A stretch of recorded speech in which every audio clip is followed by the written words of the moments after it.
Bonjour à tous, Caroline Diou, je suis la conférencière de pneumologie. Aujourd'hui, on va donc faire une conférence de travaux pratiques, c'est la deuxième partie.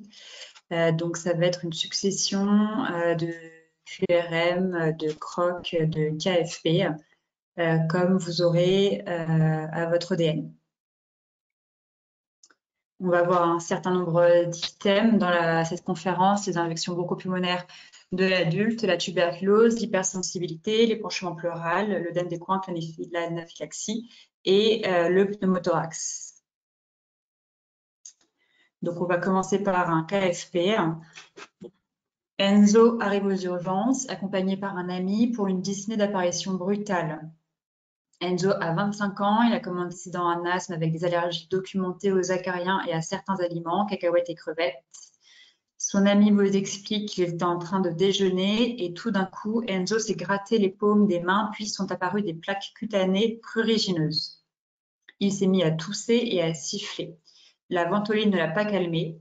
Son ami vous apporte la composition de la salade qu'ils ont mangée, laitue, huile d'arachide, sauce balsamique, maïs, tomate, poulet. Aux urgences, les constantes sont pression artérielle 125-80 mm de mercure, fréquence cardiaque 110, saturation 96% en air ambiant, il est dyspnéique à la parole, il présente une urticaire diffuse et un œdème lingual.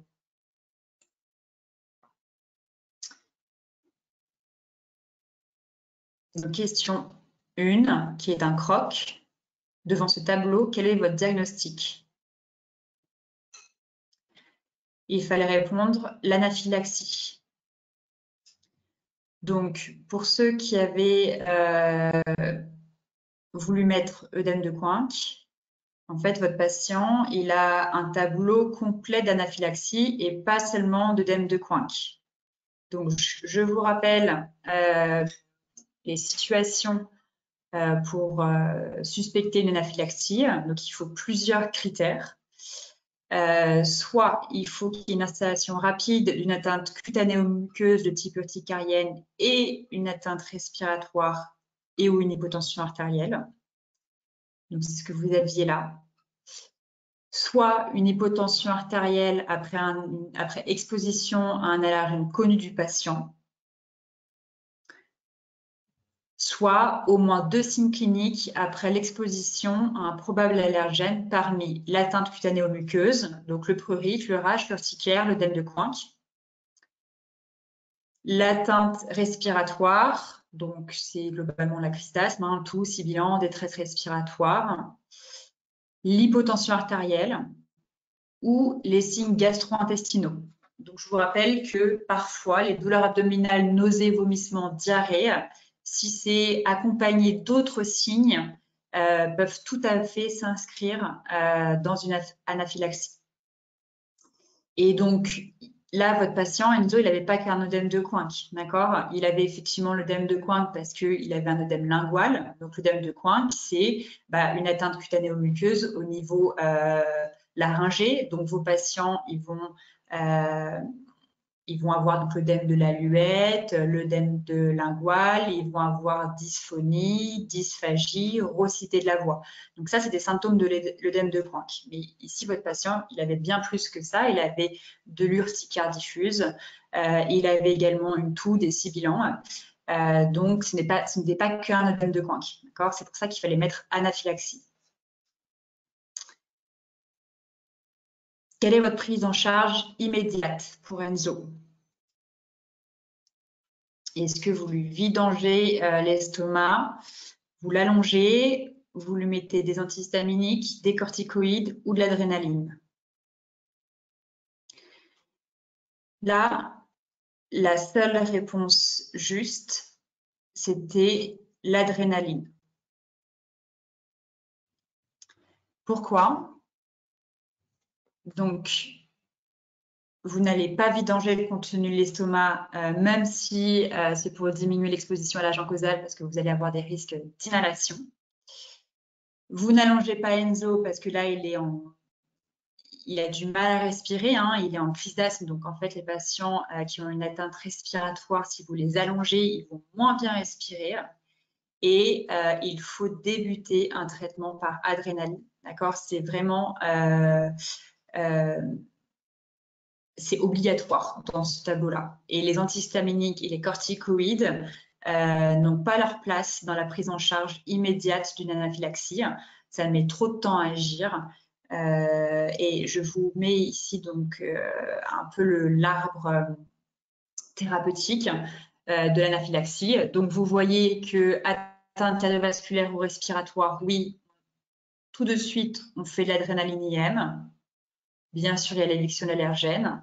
Soit votre patient, il est plutôt côté détresse respiratoire, comme là dans notre dossier, et donc vous lui mettez de l'oxygène et vous le mettez en position demi-assise, jamais position verticale à cause de la vasoplégie de l'anaphylaxie. Et soit il a une atteinte des voies aériennes supérieures, donc l'œdème de Coin, donc il faudra en plus lui faire des aérosols d'adrénaline ou d'ailleurs des aérosols de bêta-2-mimétique chez ce patient-là qui est en train de sibiler. Et si ce n'est pas suffisant, il faut refaire de l'adrénaline.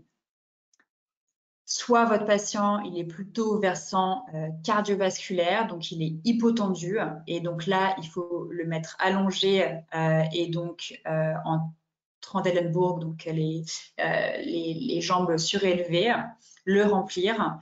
Si ça ne suffit pas, il faut refaire une dose d'adrénaline IM ou alors directement le titrer, le mettre en IVSE. Et donc, vous voyez ici, sur ce tableau, que nulle part, vous n'avez corticoïde ou antihistaminique. D'accord? Ce n'est pas dans une prise en charge immédiate d'une anaphylaxie. Ça prendra trop de temps à agir.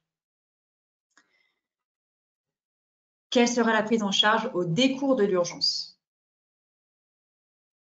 Donc, cortico, antihistaminique, éviction, pas de trousse d'urgence parce que c'est le premier épisode. Et est-ce qu'on lui donne une carte d'allergie?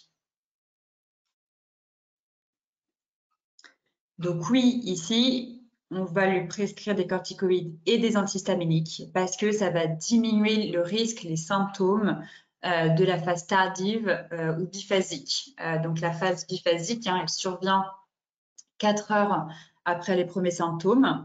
Après d'ailleurs, même si vous l'avez traité par adrénaline au début, en fait, les symptômes peuvent réapparaître 4 heures après. Et donc c'est pour cette raison que les patients qui ont une anaphylaxie, il va falloir les surveiller pendant plusieurs heures aux urgences. Et votre patient qui, par exemple, fait de l'adrénaline avec un stylo injectable à la maison parce qu'il a mangé une cacahuète et qu'il sait qu'il a fait une réaction anaphylactique, et même s'il s'est mis de l'adrénaline dans sa cuisse, il faut absolument qu'il aille aux urgences pour monitorer, pour voir pour être sûr qu'il ne fasse pas de réaction biphasique à la maison. Et donc, bien sûr que chez Enzo, il faut lui dire que la cacahuète, c'est contre-indiqué à vie. Et même si c'est son premier épisode d'anaphylaxie, il faut lui prescrire, il faut qu'à la sortie des urgences, s'il a été qu'aux urgences, il faut qu'à la sortie des urgences, il ait sur son ordonnance de l'adrénaline auto-injectable. Donc Anapen, c'est des doses de, généralement c'est 0,3, qui peuvent se faire à la maison avant que les secours, le SMUR n'arrive s'il venait à refaire une réaction. Et ça, c'est hyper important. Et donc, vous lui remettez bien sûr aussi une carte d'allergie qui signale l'allergie à la cacahuète.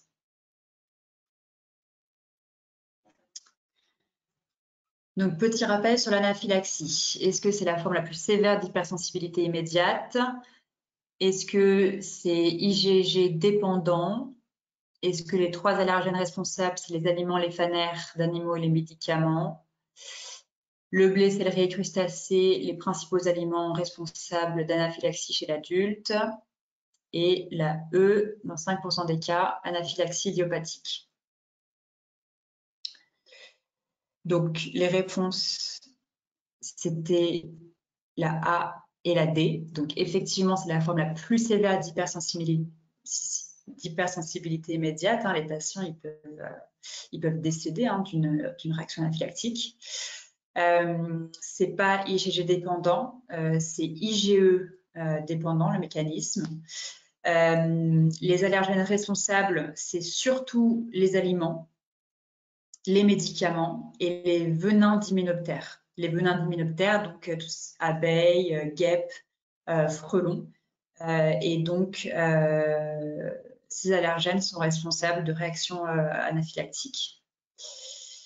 Chez l'adulte, c'est effectivement le blé, le céleri, les crustacés, les principaux aliments incriminés. Chez l'enfant, ce sera plutôt l'arachide, les fruits à coque, l'œuf et les laits de mammifères.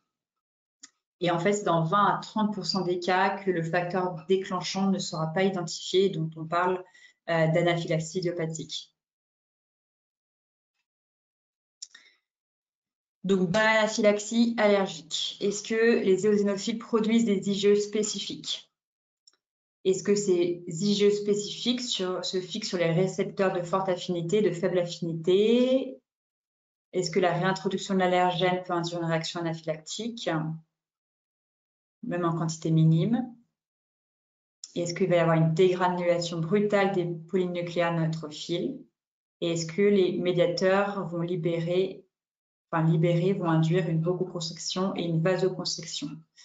Alors, je vais vous rappeler un petit peu le mécanisme physiopathologique de l'anaphylaxie. Donc, globalement, vous avez en fait les plasmocytes qui sont des lymphocytes B qui sont différenciés. Donc, les lymphocytes B se différencient en plasmocytes qui se trouvent au niveau des tissus. Et les plasmocytes vont sécréter des IgE spécifiques. Ces IgE spécifiques